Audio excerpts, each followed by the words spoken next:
Gente, ontem eu vim aqui e eu falei com vocês num vídeo um pouco sobre a minha história pessoal e a minha trajetória profissional, mas hoje eu quero vir para deixar um recado, falar sobre algo muito importante. No vídeo de ontem eu estava falando a respeito da sexualidade, das questões morais, dos padrões, das regras que cercam esse tema sexualidade.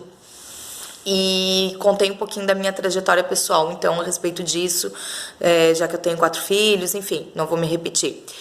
Mas o que eu queria vir falar hoje é sobre os nossos jovens, e os nossos adolescentes. Eu quero deixar um recado para os pais, para os adultos responsáveis por jovens e adolescentes, inclusive por crianças, porque elas crescerão e com certeza o tema da sexualidade vai entrar na vida delas em algum momento. O meu recado é o seguinte: a vida mudou, os conflitos mudaram e nós adultos temos que estar preparados, já deveríamos estar talvez, mas eu quero acreditar que sempre é tempo.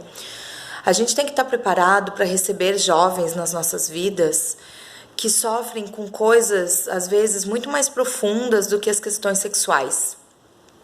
Eu tenho atendido adolescentes, eu tenho filho adolescente, então eu convivo com adolescentes desde os seus 14, 15 anos, 13 anos, até os 20 anos. E eu percebo que, muito mais do que a sexualidade, o tema das relações humanas é um tema conflitante para esses jovens. E, naturalmente, o sexo, ele está presente nas relações humanas, certo? Então, eles têm, essas pessoas, esses seres humanos, dos seus 20 anos, dos seus 16 anos, eles têm questionamentos, eles têm dúvidas, eles têm desafios a serem superados, eles têm medo, têm vergonha, eles sofrem questões em relação à sua autoestima, se sentem muitas vezes deslocados, não estão bem com o seu corpo, com as suas sensações, com as suas emoções. Mas tem coisas acontecendo na vida dessas pessoas, dramas verdadeiros e sérios, que às vezes vai muito além do sexo, vai muito além da preocupação de uma gravidez na adolescência. São questões que são muito mais profundas, talvez, e doloridas do que perder a virgindade aos 15 anos de idade, sabem? Isso já passou.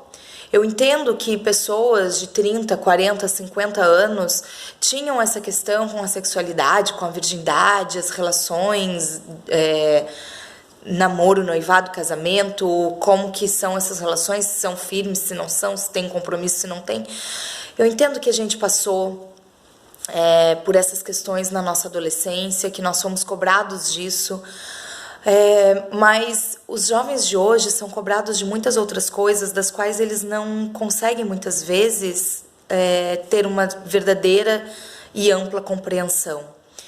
E somos nós adultos que temos que nos preparar, que temos que olhar para dentro da gente e olhar profundamente para esses adolescentes, para compreender os processos emocionais que eles estão vivenciando e as grandes dores que eles estão atravessando, porque tem gente muito nova se mutilando. Vocês sabem disso? Acho que vocês têm noção disso, né? Talvez por reportagens, talvez por mídias sociais. Talvez você conheça alguém ou seus filhos conheçam alguém, algum amigo que se mutila, que se corta, que se faz mal, que se fere. Sim, gente, os nossos jovens, os nossos adolescentes, estou eu aqui falando como uma velha, os nossos jovens, e eu me sinto tão jovem ainda e tão próxima dessa gente toda, desses adolescentes e adultos jovens. E eu conheço pessoas, eu atendo pessoas, eu conheço amigos de amigos que se machucam, que se ferem, que ferem o seu próprio corpo por sentirem coisas que eles não conseguem lidar sozinhos. E se eles são tão novos e precisam se machucar, precisam ferir o seu próprio corpo, o seu templo sagrado, esse corpo que a gente habita, esse corpo que nos permite estar aqui nesse planeta, estarmos vivos, esse corpo que deve ser fonte de amor, de alegria, de prazer, de realização. Eles estão mutilando os seus corpos. E eles fazem isso não é por uma frivolidade, entendem?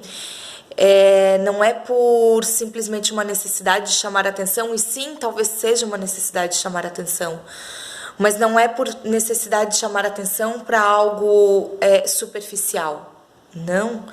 É necessidade de chamar atenção, e talvez a sua própria atenção, para algo muito real, muito dolorido, muito complexo, que eles estão pedindo socorro. Porque eles não conseguem lidar sozinhos. Eles não têm condições de lidar sozinhos. Esse funcionamento, esse ato, essa atitude, esse hábito de se cortar, esse adoecimento emocional que faz com que esses jovens se mutilem, ele está ligado a diversas questões. Pode ser causado, por exemplo, por processos profundos de ansiedade, nos quais eles precisam sentir o seu próprio corpo e eles não têm um controle dos movimentos corporais, eles não têm controle do que eles estão fazendo com o seu próprio corpo, então eles se machucam, eles se ferem. Eles podem fazer isso porque eles não sentem a vida, então eles se machucar é uma forma de sentir dor e sentir a vida acontecendo, sim. Eles podem sentir que eles são abusados emocionalmente por não serem ouvidos. Nós vivemos numa sociedade, quando eu digo sociedade, eu digo nós, porque nós somos a sociedade, nós formamos essa sociedade. Então, eles vivem nessa sociedade que nós construímos até aqui e que nós ainda oferecemos para eles como a vida possível, como a vida real. Eles vivem nesse meio que ainda é tão... Eu não sei se mais ou se menos do que há tempos atrás, mas é um meio totalmente padronizado, totalmente ditador. A gente acha que a gente não vive uma ditadura, mas nós vivemos diversas ditaduras. Nós vivemos diversas repressões emocionais. A ditadura da alegria, a ditadura do bem-estar. Nós sentimos que nós não podemos ficar tristes, nós não podemos falar de sentimentos difíceis e contraditórios, nós não podemos falar de emoções que causam conflito. Eu não posso me posicionar em relação ao que eu sinto, eu não posso dizer não para as pessoas, porque senão eu tenho medo de não ser amada. É assim que esses adolescentes estão vivendo. Estão vivendo a ditadura da alegria, a ditadura da popularidade. E isso fere, porque lá dentro, no mais profundo da alma deles, no cantinho do coração, eles podem estar se sentindo extremamente solitários. Eles podem estar sentindo que eles vivem num vazio tão grande, que se cortar, ferir o próprio corpo, talvez seja a única forma que eles encontram de perceber a sua humanidade e de se sentirem conectados com essa vida que é humana, que é real, que é feita de carne e osso. Então, eu venho aqui hoje, na verdade, fazer um apelo para que os adultos, que nós, adultos, que a gente olhe para os nossos adolescentes e que a gente busque conhecer esse adolescente na nossa frente, que a gente busque compreender o que eles estão vivenciando, que a gente busque ouvir a voz que fala dentro do coração deles, que talvez nem eles saibam. Eles estão pedindo, por favor, me escutem. E a gente, às vezes, fecha os ouvidos porque a vida é corrida demais, porque eu preciso trabalhar, porque o meu celular está tocando. E eu sei como é, eu sou mãe. É difícil mesmo. A gente ter tempo, sabe? Para conversas longas, conversas profundas. E, às vezes, a gente pode até ter conversas mais longas na hora de um almoço de domingo, por exemplo, mas a gente teme a profundidade e a complexidade de determinados assuntos. E vejam bem, quando eu falo aqui em diálogo, em conversa, em compreensão, eu não estou me referindo a sermos abertos para passarmos informações e para falar para eles, para esses nossos jovens, para esses nossos filhos. Eu não me refiro a contar para eles das nossas experiências e do tanto que foi difícil e a gente superou. Não, eu estou falando de um diálogo que permite com que eles se expressem, que permite com que eles sejam eles mesmos, com que eles se sintam seguros de poder, pelo menos na nossa frente, na nossa presença, tirar as suas máscaras, se despir da sensação que é a sensação dos likes, dos muitos likes. E aqui eu dou um parabéns para o Instagram por ter tirado os likes das postagens, enfim, só fazendo um parênteses, mas é porque é verdade, isso é adoecedor mesmo.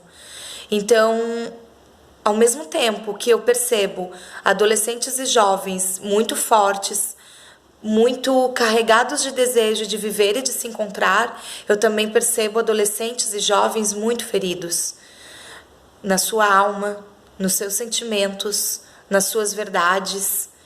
Eles precisam encontrar um lugar, um solo fértil onde eles possam plantar as suas sementes, onde eles possam expressar os seus sentimentos e isso se transformar numa linda árvore que pode crescer e dar frutos.